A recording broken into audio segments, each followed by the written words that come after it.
Can they denounce girls who are talking about being gang raped? Can they denounce victims who are literally begging their families to be brought back home?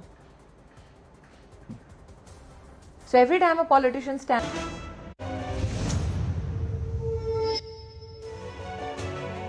Hello, Namaskar. This is First Post and you're watching Vantage with me, Palki Sharma.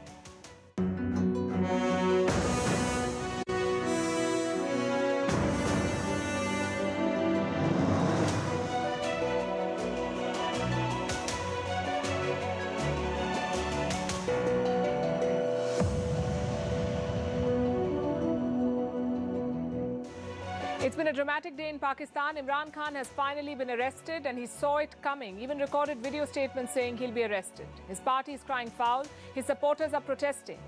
Khan may be getting a raw deal here, but he is no hero or martyr. He was called the selected prime minister for a reason. He was picked by the army and now by the looks of it, he is being punished by the same army. Meanwhile, the country is running out of cash. A new report by Moody says Pakistan will default if it doesn't get the IMF bailout next month. We'll bring you the numbers. In Russia, a Victory Day parade was held to mark their win over Nazi Germany in the Second World War. In Ukraine, the Zaporizhzhia nuclear power plant is a ticking time bomb. Thousands of Russians are being evacuated from this region. There are warnings of a nuclear catastrophe. Meanwhile, Canada and China are fighting. They're expelling diplomats. We'll tell you what this is about. Thailand is going to polls, Italy is suffering a pasta crisis, and the gender pay gap is back in the news. The headlines first. 13 killed in Israeli airstrikes on Gaza, including 3 leaders of the Islamic Jihad militant group. More than 40 Israeli warplanes were part of the pre-dawn raid. Last week, Israel and Gaza traded missiles and rockets. Florida governor cracks down on China. Ron DeSantis signs a bill banning Chinese citizens from buying land in Florida. He's likely running for the 2024 presidential election. He's called China the quote-unquote biggest geopolitical threat to the US. Amid tensions with China, Taiwan holds its first training for women reservists. In January, it allowed more than 200 women to join voluntary reservist training to bolster its forces. Taiwanese men are required to do mandatory military service. Apple's pivot from China to India continues. Key supplier Foxconn buys a huge site in Bengaluru, the Indian tech hub. Like Apple, Foxconn is also looking beyond Beijing. It's a Taiwanese company and the largest maker of iPhones. Is Messi's move to Saudi Arabia a done deal? Sources say the Argentine superstar will play in Saudi next season. His contract with his current club, PSG, ends in June. Last week, the club had suspended him for an unauthorized trip to Saudi Arabia.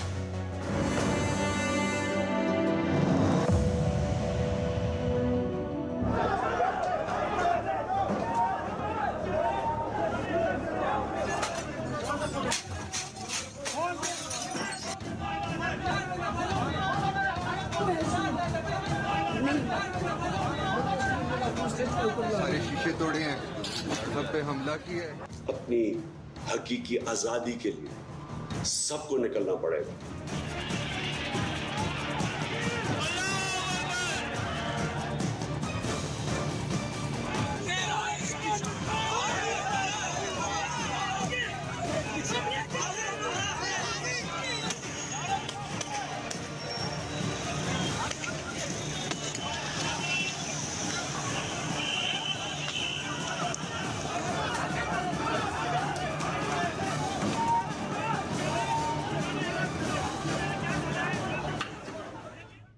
It's finally happened. Imran Khan has officially been arrested. Frankly, it was just a matter of time. He has more than 100 cases against him across Pakistan. Some are linked to terrorism, some are linked to corruption. But so far, Imran Khan had escaped arrest. He was always saved by last-minute bails or his supporters. Today, it seems his luck ran out. Imran Khan was at the Islamabad High Court today. He had 2 separate hearings. Once he was inside the compound, the gates were blocked. Armed paratroopers arrested and whisked him away. Take a look at this.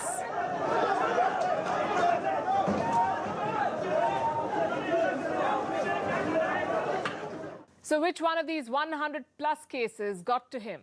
Reports say the Al Qadir Trust case. Imran Khan and his wife are accused of misappropriating funds. How much money? Around $230 million.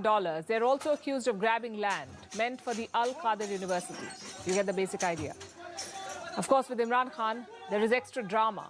His party leaders claim he's being tortured by authorities. Listen to this. Imran Khan हमारी red line है। इमरान खान इस मुल्क का पूरे आलम इस्लाम का निडर वाहिद ईमानदार leader है और उसने कोई गुनाह नहीं किया। उसने कोई लाखों करोड़ों अरबों रुपए लोगों के नहीं लूटे। वो कोई दौड़ के नहीं गया किसी दूसरे मुल्क में जाके बैठ गया। मैं पूरी कौम से, सब कारकुनों से और सब अवाम से, सिर्फ कारकुन नहीं अवाम से ये डिमांड करता हूं कि आज बाहर निकलें। अगर आज हम बाहर ना निकले, ये मुल्क हमेशा के लिए इन चोरों डाकुओं के हवाले कर दिया जाएगा और दोबारा यहाँ पे कुछ सर उठा के नहीं जी सकेगा। इस वक्त खान साहब के ऊपर बहुत ज्यादा तशद्दुद कर रहे हैं, खान साहब को मार रहे हैं और आई डोंट नो कि इन्होंने खान साहब के साथ क्या कर दिया है। Like I said, dramatic. The PTI has also released this video on social media. The man you see is supposed to be Imran Khan's lawyer. The claim is he was beaten up. But Islamabad police have rejected this claim. They've also imposed a curfew in the capital. And that's the big worry now. Imran Khan has millions of fanatic supporters. They've already started protesting. In Lahore, Imran Khan's supporters burnt tires in protest. They also ripped out government hoardings. In Karachi, key roads were blocked.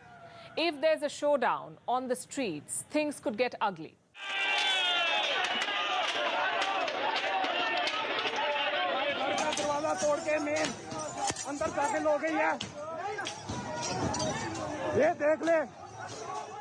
We saw a sample of that in the month of March. More than 10,000 police officers descended on Lahore. Their mission to arrest Imran Khan from his Zaman Park residence. But in the end, they had to pull back because Imran Khan's supporters flooded the streets. If that was a trailer, this could be the full picture. But what explains the timing? Imran Khan could have been arrested any time in the last 1 year, so why is he being arrested now? Perhaps because of what he said over the weekend. Imran Khan accused Pakistan's military of trying to assassinate him. You may remember the attack in November last year. Imran Khan was shot in the leg. He now says that the ISI, or the Inter-Service Intelligence, plotted that attack. Now, in Pakistan, that's a line you do not cross. And if you do, you pay the price for it. The army, of course, has rejected these claims. They also threatened to take Imran Khan to court. That won't be necessary now, I guess. To Imran Khan's credit, he knew what was coming. Before heading to court, he recorded a video message. Take a look at this. जब तक ये मेरे अल्फाज आप तक पहुंचेंगे, मुझे एक नाजायज केस के अंदर बंद कर दिया होगा। इससे एक चीज आप सबको वाज़ेह हो जानी चाहिए कि पाकिस्तान में जो फंडामेंटल राइट्स हैं, जो हमारे आइन हमें हुकूक देता है, जो जमहूरियत है, वो दफन हो चुकी है। मैं आज आप सबसे अपील कर रहा हूं कि आपको अपने हुकूक के लिए, अपनी हकीकी आजादी के लिए सबको निकलना पड़ेगा। So Imran Khan's plan is clear. He wants people to hit the streets, to put pressure on the government. Reminds us of Shehbaz Sharif. What's the Prime Minister up to? Shortly after the arrest, he wrote this long message on Twitter. He accused Imran Khan of maligning the army. I guess his loyalty is clear. And this goes beyond just the arrest. Imran Khan has been calling for early elections. The dates aren't out yet, but the parliament dissolves in mid-August. So legally speaking, elections must be held in Pakistan in the next few months. But this is Pakistan, so who knows? Many people have said that arresting Imran Khan would be counterproductive. It would make him a martyr, a people's champion persecuted by the deep state. It's a fair assessment, but we keep forgetting one thing. A sympathy wave matters only in a free and fair election. Maybe the army doesn't want one. If the polls are rigged, who cares what the people think? Also, let's not forget how Imran Khan came to power in the first place. He wasn't remotely popular then. He was selected for this job by the army. The same army later toppled him and installed a new government. That's Pakistani politics for you. You live by the sword, you also die by it. Imran Khan may call himself Pakistan's messiah, but no amount of PR can erase his past. As for his future, the next few days will be crucial. If Imran Khan supporters go on a rampage, we could be looking at a major crisis. Who knows? Maybe even tanks on the streets. Either way, This experience is a lesson for all civilian leaders in Pakistan because Imran Khan violated the unwritten rule of Pakistani politics. He was ousted as Prime Minister, but he refused to move on. What's more, he plotted a comeback. That's usually the sort of stuff that gets you killed in Pakistan. You could say Imran Khan's been lucky so far. He's only been arrested.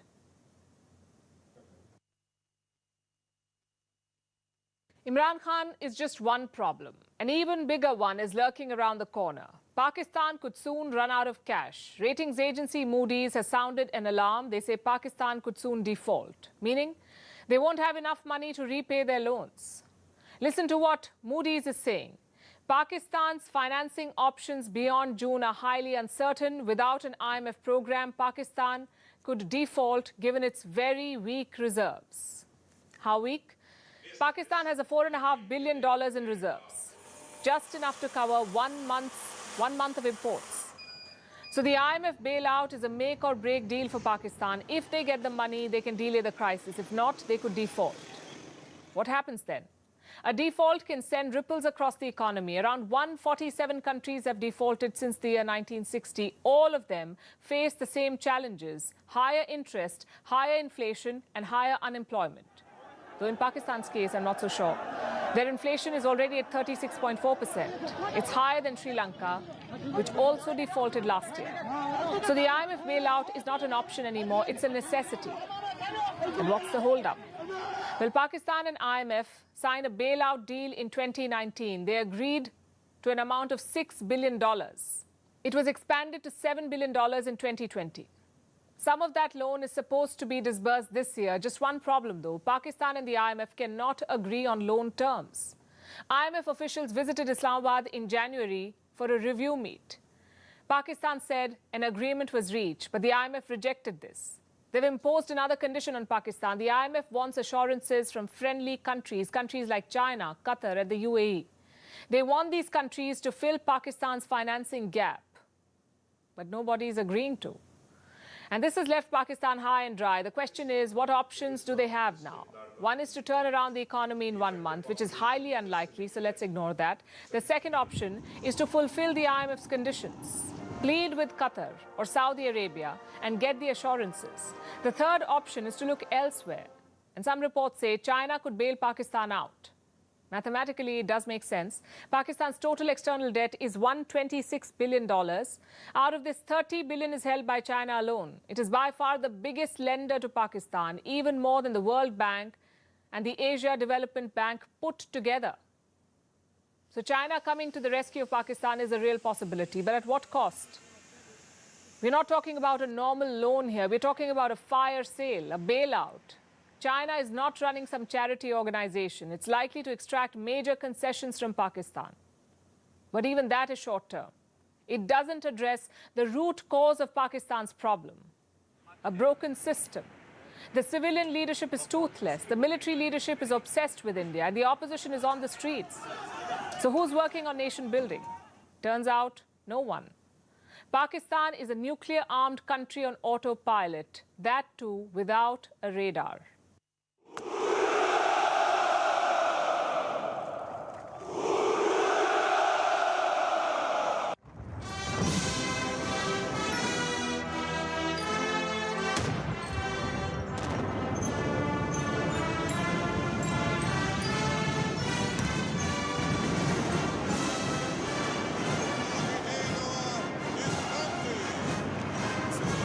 Почетный караул 54-го отдельного комендантского Преображенского полка. Удостоены звания.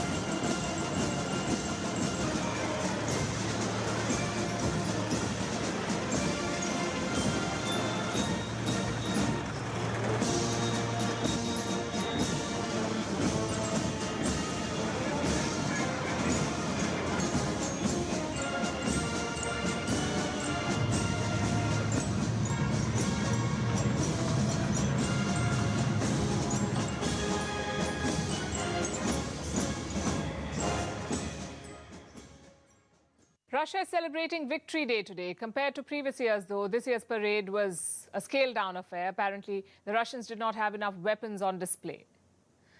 They've launched a fresh wave of strikes on Ukraine. Meanwhile, in Ukraine, a dangerous situation is developing. There is panic in Zaporizhzhia. This is the town that hosts Europe's biggest nuclear power plant, and it has been a battleground through the course of this war. A very dangerous situation, raising a serious risk of nuclear catastrophe. The plant itself has been hit several times. There have been repeated warnings and pleas to stop fighting near this plant, but they've all fallen on deaf ears. Soon after the war began, Russia took control of the nuclear plant. But now it is evacuating its people. Russians living in this area have been told to leave. 18 settlements are being evacuated, 1-8. We're talking about tens of thousands of Russians. They're leaving amid growing anxiety. There are fears of a quote-unquote severe nuclear accident. That's the assessment of the IAEA, the International Atomic Energy Agency. It's the nuclear watchdog of the United Nations, and it has sounded a fresh warning. The evacuations are happening in this area, in southern Ukraine, in Zaporizhzhia. This region has many towns and villages. Russia controls a part of this area. Last week, local Russian officials issued instructions. They said 18 towns and villages must be evacuated. Why? Apparently, the fighting is about to intensify here. The order said that Ukraine is trying to break through Russian defenses, so people here must leave. How many people? At least 70,000, according to one estimate. As you can imagine, this has led to chaos and panic, especially in this town. It's called Enerhodar. It's close to the nuclear plant. Many people who work at the plant live here. The IAEA says evacuations have begun in Enerhodar. Let me, in fact, quote from their report. The general situation in the area near the Zaporizhzhia nuclear power plant is becoming increasingly unpredictable and potentially dangerous. We must act now to prevent the threat of a severe nuclear accident and its associated consequences for the population and the environment. Now, this is as clear as a warning gets, and recent developments bear this out. Reports say there's been regular shelling over the past week. IAEA experts are unable to visit this area. It's not clear what's happening at the plant. According to the IAEA, the operating staff is still there, and they're doing what they can to ensure safety, but they're operating in very difficult circumstances. To give you an idea, let me take you back to an old interview. 2 months back, the chief of the IAEA visited this plant. His name is Rafael Grossi.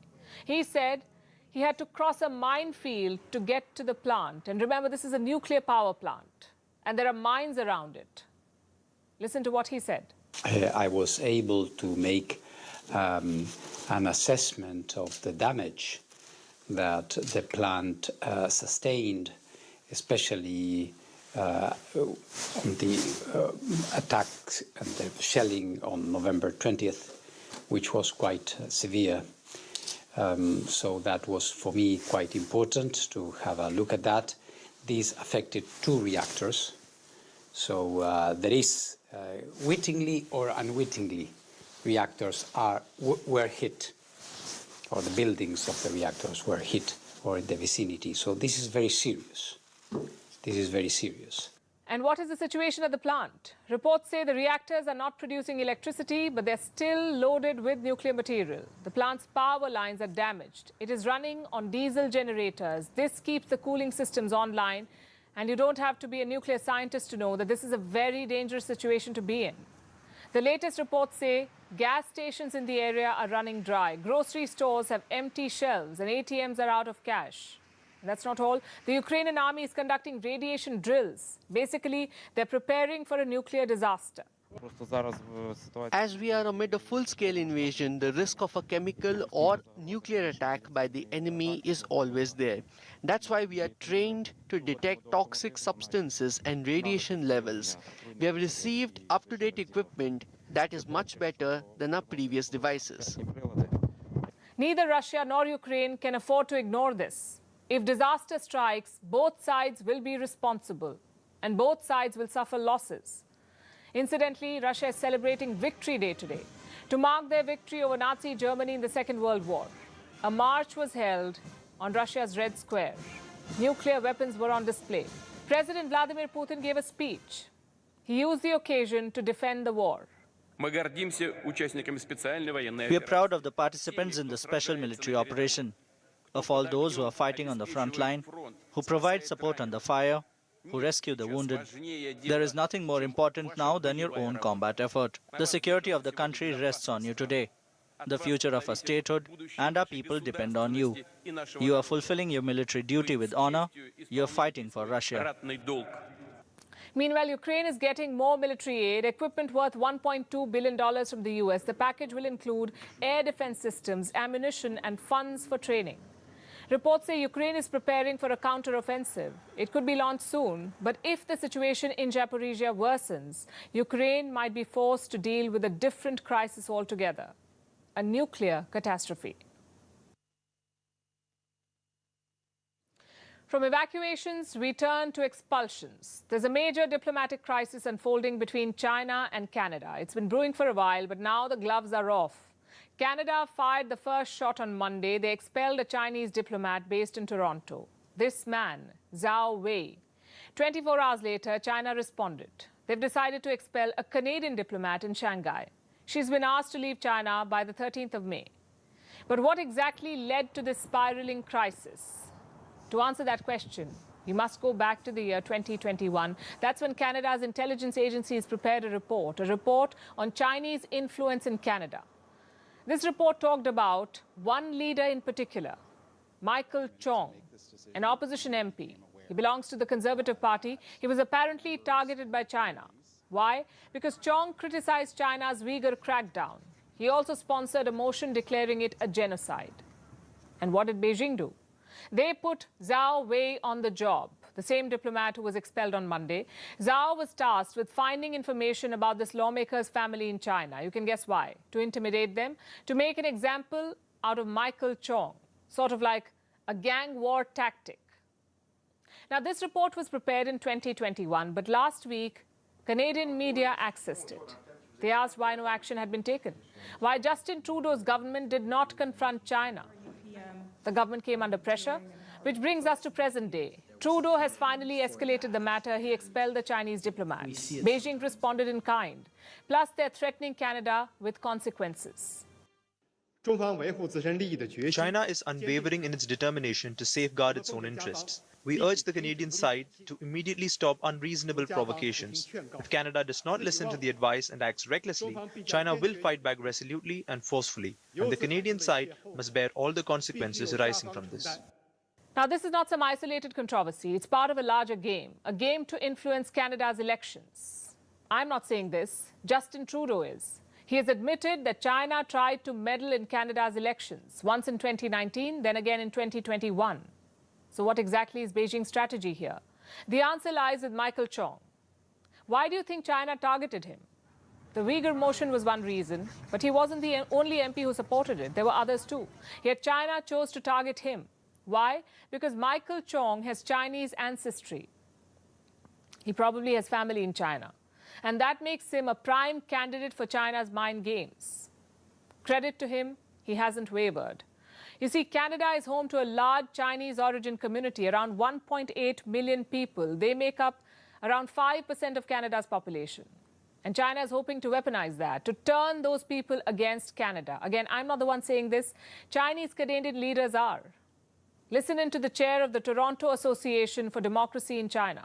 You get a phone call, not only just in the middle of the night, but you get a phone call in the middle of the day asking, so how are your parents doing back in Sichuan, China? And then you get the message. That means if you don't behave, your parents' phone numbers, address, or even their physical well-being is under threat. So in that sense, it's a very subtle threat, and they've used this on many, many Chinese Canadians. I'm sure they have done this to Mr. Totti as well. So that's the strategy. First, target people of Chinese ancestry, then intimidate them by threatening their family back home in China. And it's not a new strategy. It's the same one that China used in Australia. 5 years ago, similar reports emerged in Australia. Reports that said that China was meddling in their elections. How did Australia respond? With tougher laws. They banned foreign donations to political parties. They also enacted a new registry of foreign agents. Demography was a factor here too. Australia, you see, is home to 1.4 million people of Chinese heritage. They make up about 5.5% of Australia's population. Like in Canada, Beijing tried to weaponize it through intimidation and through so-called cultural outreach groups. Back then, Australia had the appetite to take China on. The question is, does Justin Trudeau have it? He says foreign interference will not be tolerated, yet his government did not do anything for 2 years. They did tolerate it for 2 years. The intelligence reports were prepared in 2021, but Trudeau acted only in 2023, only when they became a subject of public debate. So the obvious question is, what was he doing until now? And I understand that the scale of China's interference may be negligible. Its impact may be virtually nil, but this is about principle. Interfering in elections is a direct violation of sovereignty. It's no different from border incursions. So what should Prime Minister Trudeau be doing now? He's already ordered an inquiry. That should shed more light on these allegations. In the meantime, let me tell you what Trudeau should not be doing. China is making the mistake of questioning the loyalty of people living abroad. Chinese Canadians are loyal to Canada, not to China. Same with Chinese Australians. Trudeau must not forget this, because his crackdown on Chinese meddling could easily turn racist. It could alienate the Chinese community in Canada. And that's what Beijing is banking on. That's what Canada should guard against. Vantage continues after a short break. In this film in bad light. I can understand if she thinks that an Indian citizen or an Indian organization that has absolutely worked within the realm of law has been debased. But the entire film is a film that stands against terror networks. Why would Mamata Bandyopadhyay or the INC for that matter stand with terror methods? There is a need now, Anand, for terrorist organizations to be met with brutal response by every political organization. There is a need now for these political organizations that are standing against the film to tell the citizens of the country why. And my appeal is, every parent, young girls, please watch it. Smriti ji, has this movie fallen prey to this political binary of whatever the BJP proposes or supports, the opposition will oppose or dispose? Is that what we are seeing now? I say that watch it yourself and take a decision. You can say that the NCW report is fake, but towards the end of the film, real victims speak up, literally begging for somebody in the country to listen to them. So even if you don't believe somebody like me, my appeal is go watch. Even if you don't believe somebody like me, my appeal is please Google ISIS brides. This is not a happenstance. This is not an isolated incident event or documentation or for that matter presentation of what is happening. This is an issue that governments across the world are confronted with. Security agencies across the world are confronted with.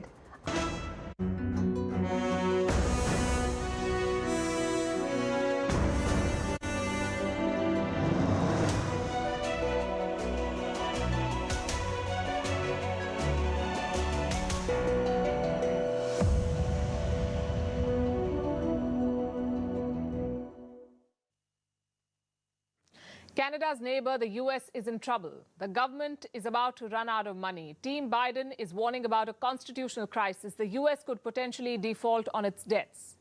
The deadline is the 1st of June. An economic crisis looms, but American lawmakers are dragging their heels. In the next 4 minutes, we'll fill you in on the latest. President Joe Biden is short on time. His government needs money, else it could default on its debts. Biden's Treasury Secretary Janet Yellen has issued warnings.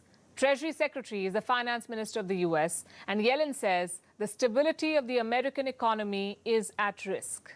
It's Congress's job to do this. If they fail to do it, we will have an economic and financial catastrophe that will be of our own making.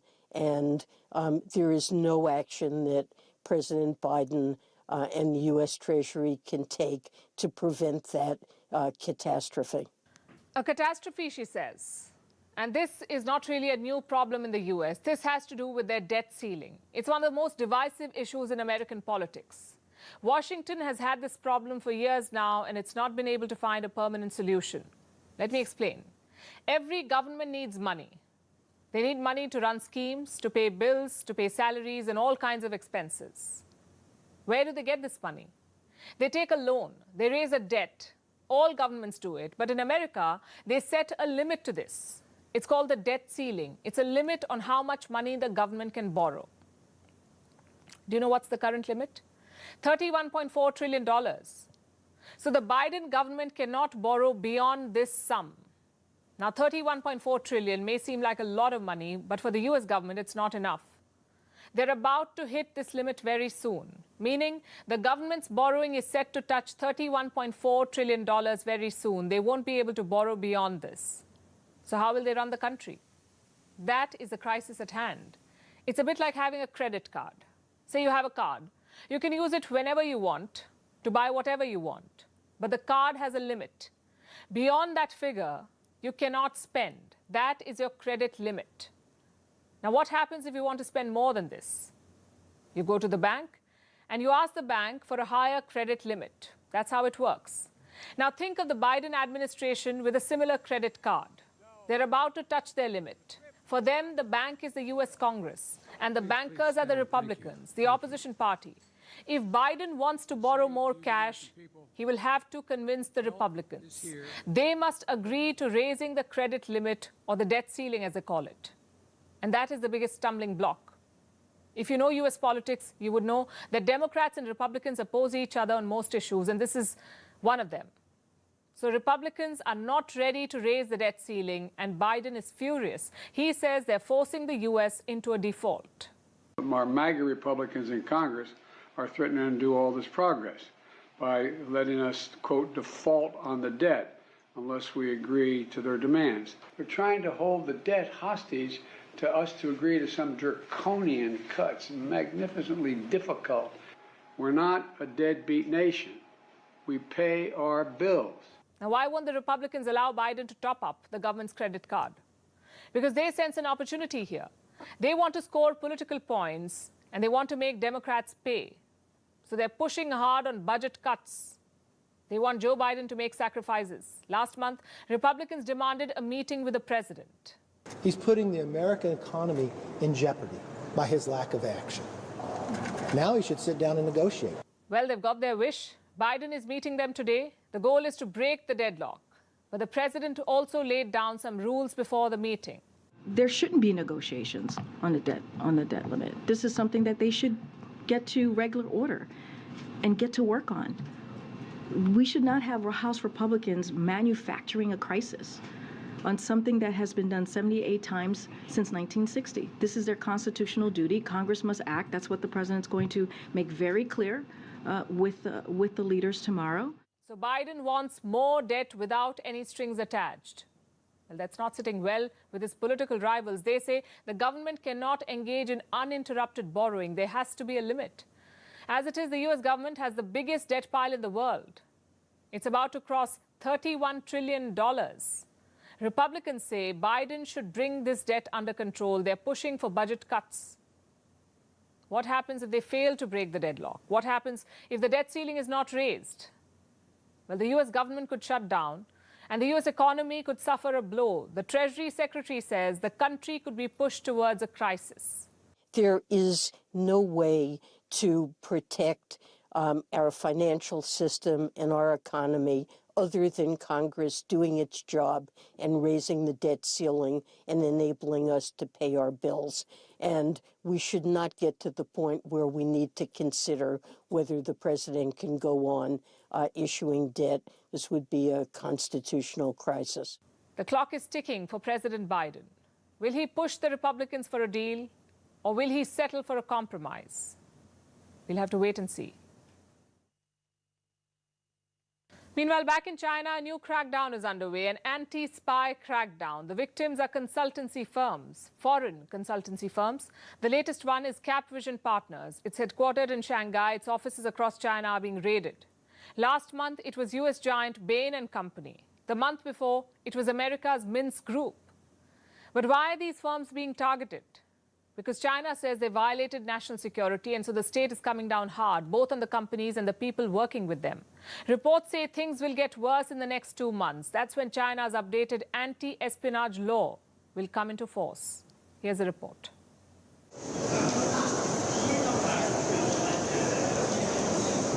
After years of pandemic-induced lockdowns, China says it's open for business. Well, except if you're a consultancy firm, apparently. In that case, China might be shutting you down. Beijing is in a battle with consultancies. The government is conducting raids on their offices in China. So far, 3 such raids have been made public. The most recent is the raid on Capvision Partners. It's a consulting firm based out of Shanghai with offices across China. It was set up in 2006 by former Bain consultants and Morgan Stanley investment bankers. Capvision offers consultancy services to foreign companies with business in China. Its website says it worked with almost 500,000 experts. And that seems to have been its downfall. Chinese media accused Capvision of paying employees of Chinese state-owned companies to leak secrets. A Chinese state employee has also reportedly been jailed for 6 years. This is for revealing confidential information to Capvision. And the raid seemed to have spooked the firm. Capvision released a statement on the messaging platform WeChat.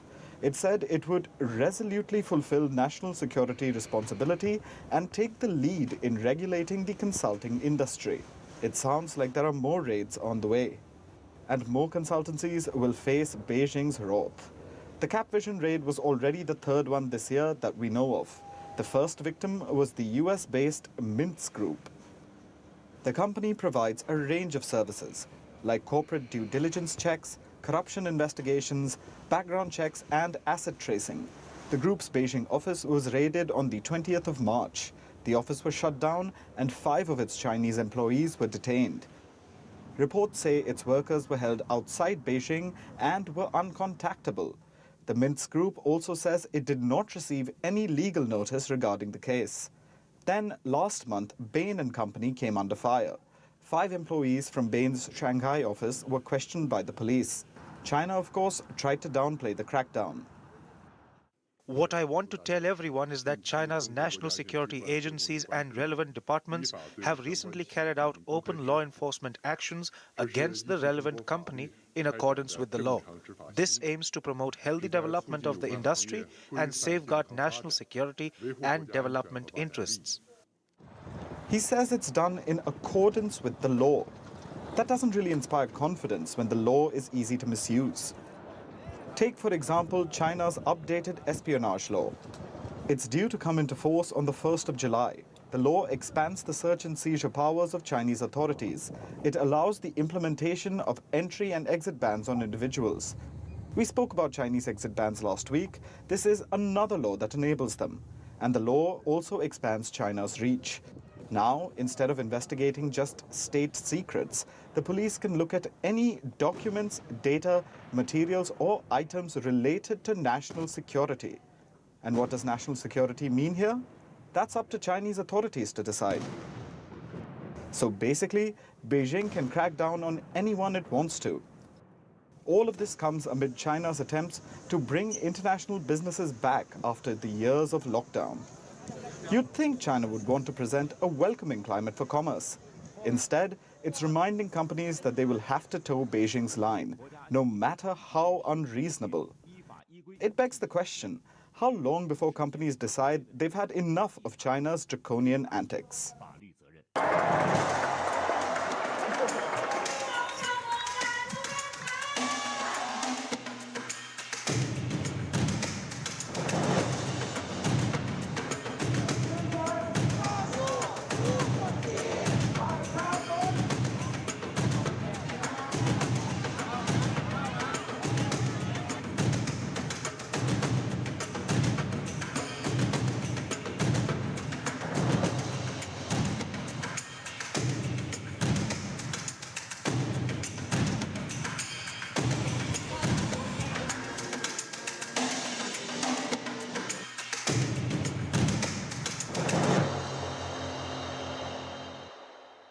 Now let's talk about another country struggling with repression.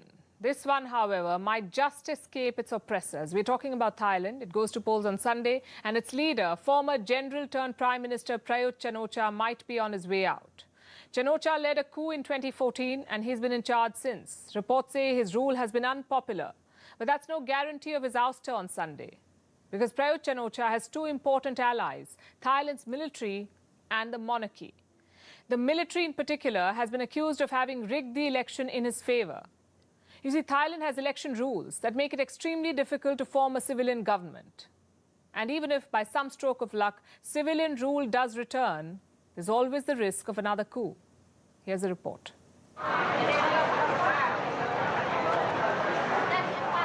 Voting has begun in Thailand. The election is on Sunday. These are early voters lining up to have their say as their country sits on the cusp of change. I want the new generation to be running the country. I want to try something new. Something new may not be music to the ears of this man, Prayut Chan-o-cha, General turned Prime Minister. He's been in power since 2014, fighting for another term and trying to project a friendlier face. But this is not how most people see him. Chan-o-cha is known to rule with strict military discipline. He was the chief of the Royal Thai Army before he seized power in a coup. That was in May 2014. He ousted Prime Minister Yingluck Shinawatra. She's the sister of Thaksin Shinawatra. Thaksin too was a prime minister, and he too was removed in a coup back in 2006. Yes, coups are quite common in Thailand. So Chan-o-cha rode the anti-government sentiment to take power in 2014. 5 years later, an election was held, and he won. But this election will be tougher. Opinion polls say Chan-o-cha's party is headed for a crushing defeat. But of course, military leaders rarely give up power easily. And it's no different in Thailand. In 2017, they changed election laws to suit the military. The new law says the Prime Minister doesn't have to be a member of Parliament. So even if Chan-o-cha loses from his seat, he could still return to power. In fact, the Prime Minister doesn't even have to be a member of the winning party or coalition. So in theory, 20 different parties can say they'll make Chan-o-cha the Prime Minister if they win, and that's allowed. But that's not even the most insidious part. To become Prime Minister, you need a majority in both houses of Parliament. They have a total of 750 seats. Out of these, 250 are appointed by the military. So it's nearly impossible to win without their support. And yet, Chan-o-cha may lose. His opponents are polling far ahead of him. His key challenger is a member of the Shinawatra clan, the daughter of former Prime Minister Thaksin Shinawatra, the one who was removed from office in 2006. And she's ahead by a huge margin. But even if she wins, the road ahead won't be easy for her. Her family has been at the receiving end of multiple coups.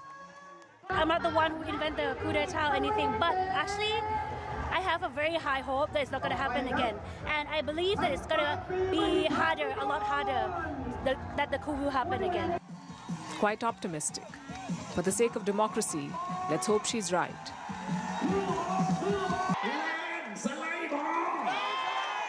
Brace yourselves, because for our next story, I'm about to womansplain. I'll be talking about money, the one thing that makes the world go round, which is no secret. But who knows this best? Banks. They refine the art of not only making money, but also saving it. And you know where a chunk of their savings come from? The pockets of their employees. To be specific, the pockets of their female employees. And this is my cue to talk about Goldman Sachs.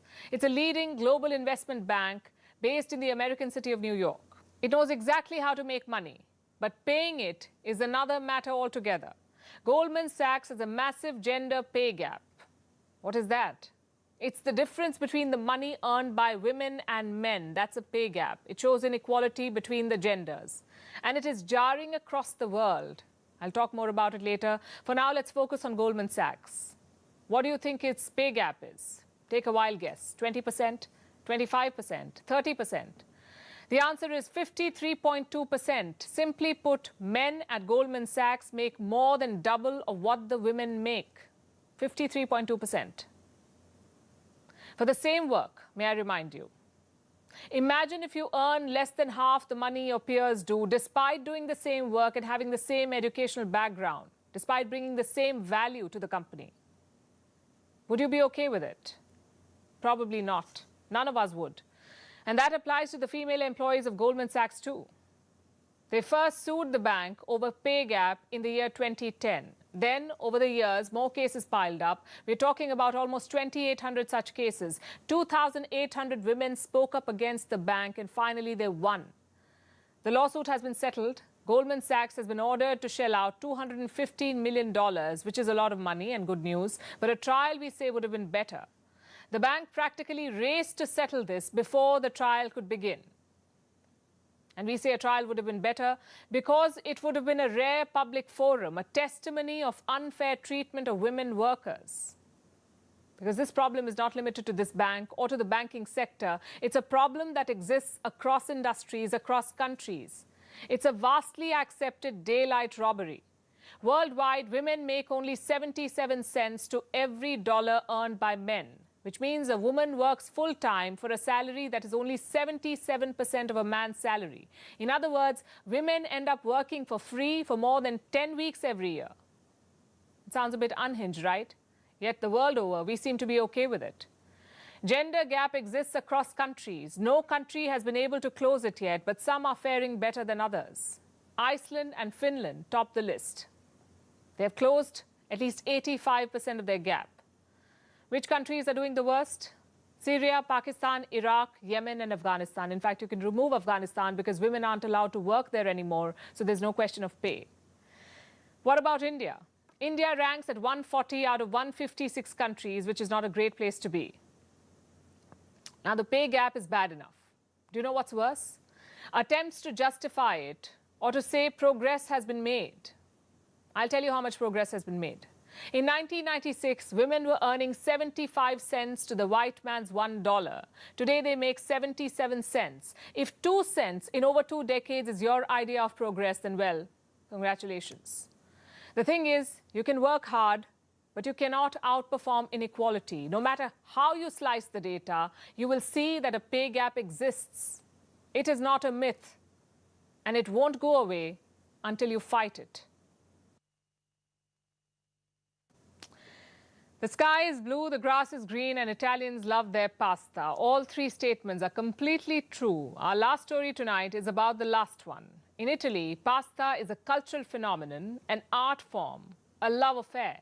But now the country is having some serious pasta problems. In fact, their government says it's having a pasta crisis, more specifically, a crisis of soaring pasta prices. They've surged almost twice as much as the country's inflation rate. We'll tell you why. Also, how this impacts Italian families for whom pasta is a staple, and the world that continues to depend on Italy for this culinary favorite. Here's a report. Italy is in crisis, one that's simmering in marinara sauce, lots of cheese, and inflation. The country has serious pasta problems. The words definitely have a nice ring to them, but it's no laughing matter. Italians are the world's biggest consumers of pasta. They eat about 1.4 million tons of pasta a year. That's about 23 kilograms of pasta per person per year. This is the country's favorite food. But favoritism can't save it from soaring prices, which have jumped by double the national inflation rate. There has been a rise of 17.5% in pasta prices within a year, while overall inflation in the country stands at 8.8%. So you can understand that this is a serious matter for Italy, enough to demand a crisis meeting.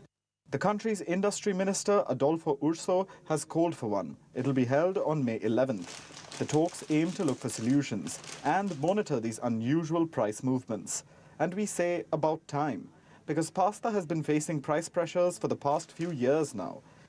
It has only been accelerated by rising inflation, which was the highest in more than a decade by the end of the year. But why is this inflation affecting pasta so much? Because of the hit wheat crops took. A specific type of wheat is used to make pasta. It's called the durum wheat. In Europe, its prices increased by 75% in 2021. This came after a drought in Canada, which is a major exporter of this crop. And speaking of drought, Italy also faced the brunt of extreme weather last year. there were agricultural losses of about $2 billion, a dire situation for Italian farmers. All in all, a perfect storm for pasta.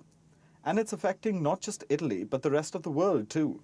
About 61% of pasta produced in Italy is exported, 65% of which is destined for Europe, the remaining to the rest of the world. So prices of pasta are increasing in a number of countries. In the UK too, the price of pasta has doubled. In the US, it has increased by about 37%. But pasta is not the only Italian food under attack. Enjoying pizza in Italy is becoming difficult too. The cost of pizza has risen by 30% within a year. Now, what is pizza made of? Flour, tomatoes, mozzarella cheese and olive oil. The cost of all these things has been rising, especially olive oil. Its price has risen by 30%. The world is feeling the sting of these prices, and it's becoming increasingly difficult to enjoy Italian cuisine. The country is known to guard the sanctity of its food. No ketchup in pasta, no chicken or pineapple on pizza. But little did Italy know that something much bigger could become its food's worst enemy: inflation, which is no purist and preys on all food alike. No discrimination whatsoever. So for now, Italy's hopes rest on the upcoming talks this week, because its people continue to brave a culinary crisis, where what the taste buds want, the wallet can't afford. And finally, it's time for Vantage Shots, images that tell the story. Starting with the Democratic Republic of Congo, the country is dealing with the aftermath of devastating floods. More than 400 people have been killed. Search and rescue operations are still on. Meanwhile, NASA has launched 2 satellites to monitor cyclones. And finally, swimmers from around the world participated in a swimming competition in Bolivia. They endured cold temperatures and high altitude. Also, what makes the 9th of May significant? Taking you back in history, we told you that Russia marked the Victory Day today. The day commemorates the Soviet Union's victory over Nazi Germany. It's a day of celebration for Russians. But interestingly, it wasn't always the case. The Soviet population apparently believed that there was little to celebrate. Victory had been achieved, but it came at a huge cost. In Europe, it was a day of mourning and introspection. The day slowly became about gusto and flair with each passing year, and Putin took the celebrations to new heights. We're leaving you with these visuals. Thank you for watching. We'll see you tomorrow.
Three, two, one.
Padhai's stand with a terrorist organization or methodology is beyond me. that reel to reel. And the reason why I went to watch this film is that I was intrigued which part of the film would have offended a political organization or leader like Mamata Bandyopadhyay, or for that matter the Congress party. Throughout the film, the enemy or the person or the organization blamed is ISIS, or for that matter the Pak terror operatives. Why is Mamata Bandyopadhyay offended that Pak terror operatives, or for that matter the ISIS, has been highlighted in this film in bad light? I can understand if she thinks that an Indian citizen or an Indian organization that has absolutely worked within the realm of law has been debased. But the entire film is a film that stands against terror networks. Why would Mamata Bandyopadhyay or the INC for that matter?